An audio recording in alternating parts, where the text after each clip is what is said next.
ថ្ងៃនេះបានមកម្ហូបចុះបាយមកទៀតហើយបងប្អូនអរគ្នាចាខប្រហុកឲ្យមានជាមួយនឹងលក់ស្រស់របស់យើងហ្នឹងនិយាយទៅម៉ានថ្ងៃនេះខ្ញុំផ្ដាសាយដែរប៉ុន្តែនឹកឃើញចង់ញ៉ាំខប្រហុកហើយក៏ធ្វើញ៉ាំតែម្ដងទៅ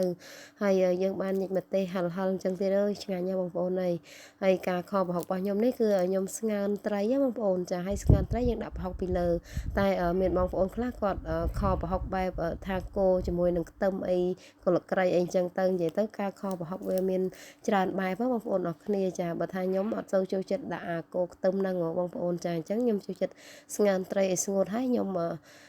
ដាក់ប្រហុកចូលទៅពីលើតាមក្រោយហើយដោយសារតែអំពិលហ្នឹងអត់បានទិញមកទេបងប្អូនអរគ្នាអំពិលខ្ញុំទុកនៅទូកអញ្ចឹងទៅខ្ញុំយកមកប្រហែល5 6គូអញ្ចឹងណាហើយខប្រហុកហ្នឹងខ្ញុំដាក់អំពិលខ្ចីនិយាយទៅដាក់អំពិលខ្ចីបានវាជូរជ្រះល្អបងប្អូនចាហើយមុននឹងយើងដាក់ខប្រហុកហ្នឹងយើងមកស្រង់លក់សិនហើយយើងចាក់ជាមួយនឹងប្រេងឆាបន្តិចមកបងប្អូនដើម្បីឲ្យបន្លែយើងមើលទៅនៅស្រស់ខៀវល្អអញ្ចឹងណាហើយស្រស់តាមប្រងហើយបងប្អូនអរគ្នាខ្ញុំអត់សូវស្រស់ផុយពេកទេព្រោះអីស្រស់ផុយពេកហ្នឹងវាអត់សូវឆ្ងាញ់អញ្ចឹងណាហើយបើថាទ្របហ្នឹងយើងស្ងោររឿងឆ្អិនបន្តិចដែរចាហើយអង្លក់អង្លែរបស់យើងនេះសិតតែបន្លែខ្មែររបស់យើងតែម្ដងបងប្អូនចានិយាយទៅខ្ញុំទៅផ្សារខ្ញុំចូលចិត្តដើររោទិញបន្លែខ្មែរយើងញ៉ាំបើថាបន្លែគេវិញគឺវាធំបងប្អូនអរគ្នាចាសំបីតា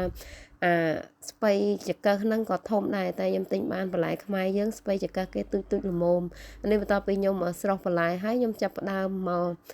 ដាក់ត្រីអញ្ចឹងបងប្អូនចាត្រីថ្ងៃហ្នឹងខ្ញុំទិញបានត្រីផ្ទក់និងត្រីអណ្ដែងដែរនិយាយទៅ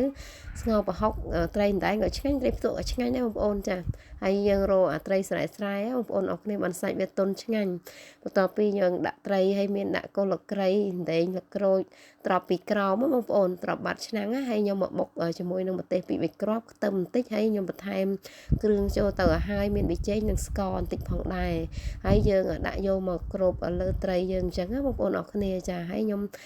ដាក់អំពិលហ្នឹងដើម្បីឲ្យស្ងោរឲ្យវាឆ្អិនជាមួយគ្នាអញ្ចឹងទៅយើងស្រួលនេះបងប្អូនចាយើងស្រួលស្រង់ច្បាច់វាលាយទឹកខប្រហុកយើងនឹងឯង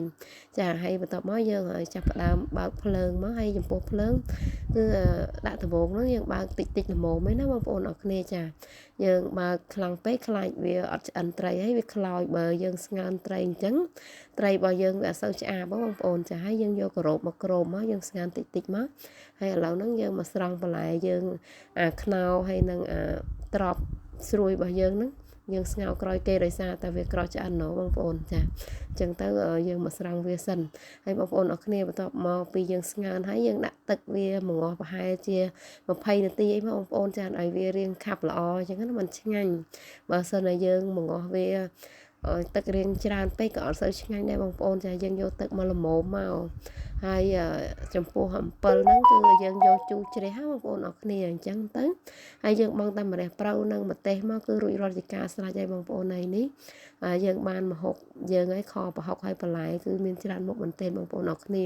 ហើយចំពោះមុខម្ហូបមួយមុខនេះនឹងបាយចុះទៀតហើយ